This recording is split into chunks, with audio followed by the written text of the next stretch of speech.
कोणत्या उच्चाराने नियम पाठ केला? एचा उच्चार ई म्हणजे मात्रा. ठीक आहे. 1 2 3 स्टार्ट.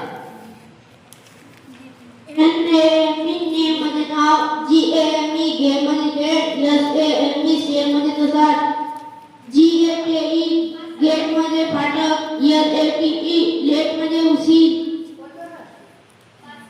CAKE केक म्हणजे केक,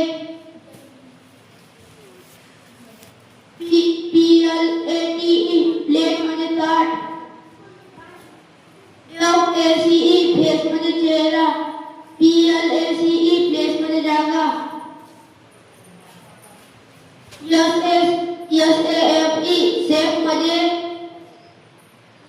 सुरक्षित, DATE डेट म्हणजे तारीख, MADE मेट म्हणजे बनवले, RAIN रेन म्हणजे पाऊस, TRAIN ट्रेन म्हणजे रेल्वे गाडी,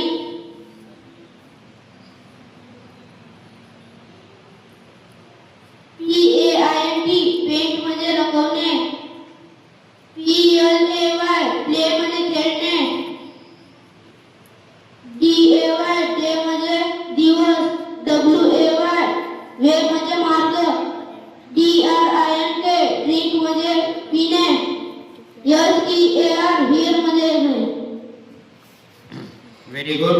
सेकंड चान्स मध्ये तो विषय शब्द स्पेलिंग आणि उच्चार विथ मराठी मीनिंग मध्ये सांगितलं. स्पेलिंग बी मध्ये खूप त्याचं चांगलं काम आहे आणि कॉन्फिडन्स नव्हता त्याच्याकडे, सांगताना तो अडकळत होता. यापूर्वी त्याला संधी देण्यात आली होती आणि कॉंग्रॅच्युलेशन. तू सिरियल नंबर नाही सांगितला मागे पुढे, पण विषय शब्द सांगितला. Congratulation and for your gift. Best of luck with spelling bee and memory enhancement. Thank you.